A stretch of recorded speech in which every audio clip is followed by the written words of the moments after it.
హిందూ బంధువులకు నమస్కారం. సర్వే జన సుఖిన భవంతు అనుకునేవాడే హిందూ. అంటే అందరూ బాగుండాలి, అందులో నేనుండాలి అనే సిద్ధాంతం కలిగినటువంటి సమాజమే హిందూ సమాజం. ఎందుకు ఈ మాటలు అంటే చూడండి, నిన్నటిదాకా బంగ్లాదేశ్లో హిందువులని అతి క్రూరంగా హింసించి క్రూరంగా చంపబడినా కానీ ఇప్పటికి కూడా అక్కడక్కడ చిదురుమూరు గడలు జరుగుతూనే ఉన్నాయి. కానీ అవన్నీ వెలుగులోకి రావట్లేవు. అయితే ఇవన్నీ గడలు జరుగుతున్నా కానీ హిందువులు అక్కడ ఉన్నటువంటి ఇస్లాం సమాజాన్ని, ముస్లిం సమాజాన్ని కాపాడుతూనే ఉన్నారు. అది ఏ విధంగా చూడండి ఒకసారి. అక్కడ ఉన్నటువంటి కొద్దిపాటి హిందువులు అక్కడ ఉన్నటువంటి వేలాది మంది, లక్షల మంది ముస్లింలని కాపాడుతున్నారు.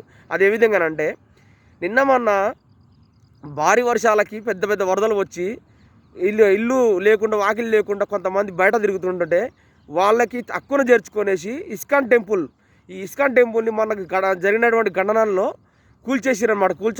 సగం కూడా కూల్చేసిరు. అయితే ఈ ఇస్కాన్ టెంపుల్ వాళ్ళు ఏం చేస్తున్నారు, వాళ్ళకి తిండి పెడుతున్నారు. దిక్కు మొక్కు లేకుండా రోడ్ల మీద తిరుగుతుంటే పిలిచి వాళ్ళకి తిండి పెడుతున్నారు. ఇట్లాంటి విశ్వాసం లేని కుక్కలని మనం కాపాడుతున్నాం. చూడండి, వాళ్ళు బంగ్లాదేశ్లో వాళ్ళెంత హింసించి క్రూరంగా చంపబడినా కానీ వాళ్ళని కాపాడుతున్నాం. కానీ ఈ విశ్వాసం మనకుంది. మనం ఈ దేశంలో ఉంటున్నాం, మనం ఈ దేశం ప్రజలందరూ మన వాళ్ళే అనే ఒక భావనతో మనం ఉంటాం. కానీ వాళ్ళు ఉండట్లేరు. ఎందుకనంటే అదే వాళ్ళకున్నకి మనకి ఉన్న తేడా అది.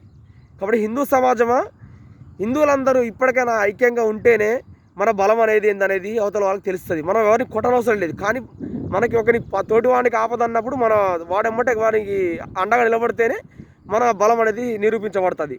కాబట్టి హిందూ సమాజమా ఈ దిశగా ఆలోచిస్తారనేసి నా ఇచ్చిన ప్రయత్నం. జై హింద్.